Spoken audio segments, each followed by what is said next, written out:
about we start with a story, okay? So once there was a very industrious and generous farmer who had 3 lazy, idle, and greedy sons. Okay?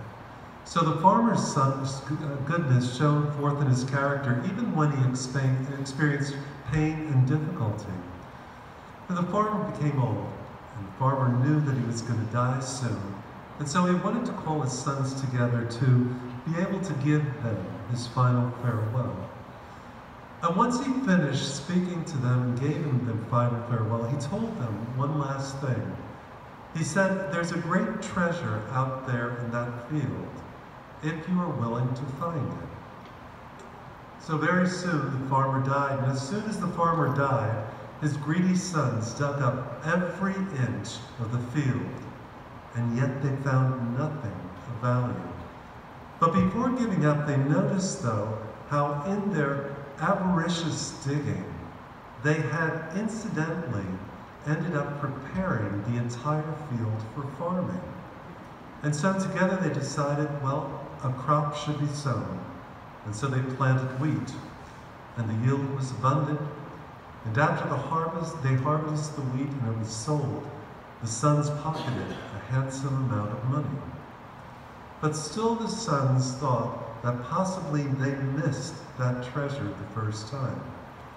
So they did the same as they did before, and they obtained the same negative result.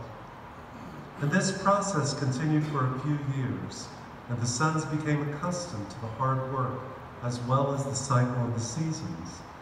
And over time, they also became quite wealthy through the great yield that came out of each harvest. And in the end, the sons came to realize that their father's instructions had been training them to work hard and to appreciate the value of manual labor. And in the process, they had become quite wealthy, because there really was a great treasure in that old field. Now that story today speaks about how greed can be overcome. But more generally, it is a tale about how good can triumph over evil, or how light can so often transform the darkness that falls around us. And in today's readings, we can see the example of how the goodness of Jesus triumphs over evil. And we see how we too are challenged to dispel the evil and darkness in our own lives.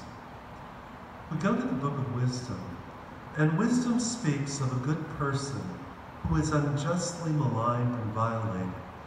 He is tested to see if God will be his refuge. The person's patience, in fact, his whole character is tested. And at the end of the reading, we might ask, will God be present to those who seek him? And the answer to that question is provided in the gospel, because Jesus is the fulfillment of the prophecy in wisdom. In wisdom, the one who will be maligned, the one upon whom evil will fall, is Jesus. Jesus will be rejected by his own people. Jesus will be led to a horrible death by crucifixion. But Jesus will also rise and conquer evil and dispel darkness. Will God be present to those who call upon him? The answer we have in the scriptures is a resounding yes. God is ever present to any who turn to him. And we live in a world that at times is shrouded in darkness.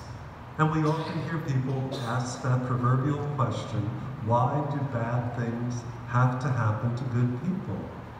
And that answer many times is because of what God has gifted us all with, and that is our own free will.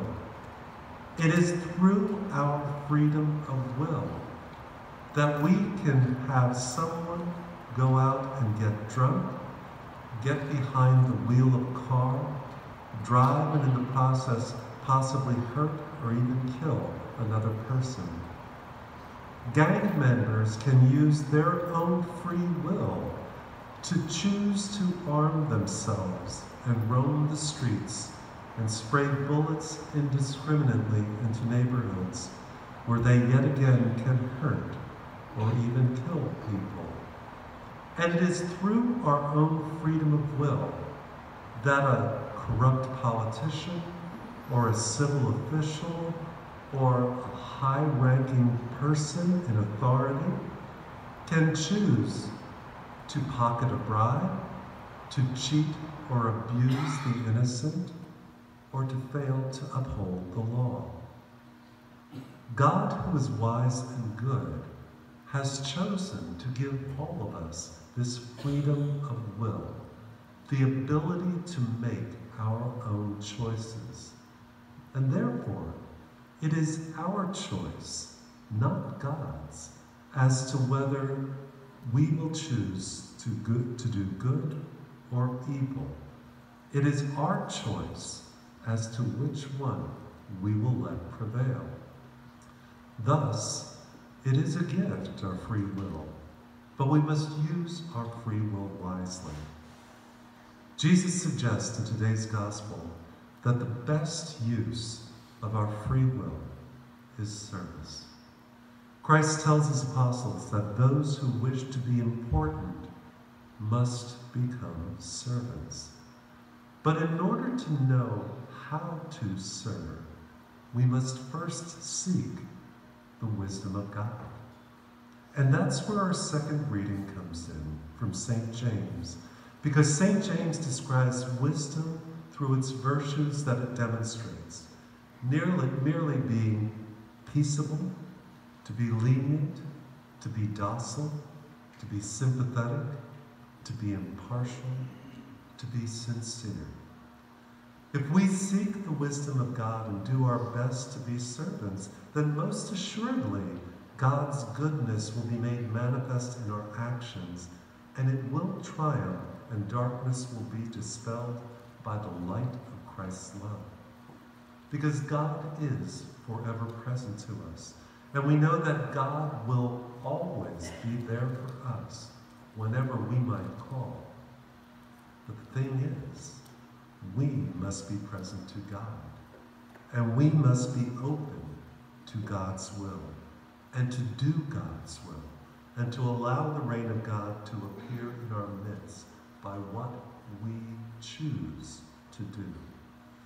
Therefore, we're called to do our best, to be servants, for it is our Lord's will that we do so, in order to conquer all of the evil that we encounter. And when we do, we will truly be the imitation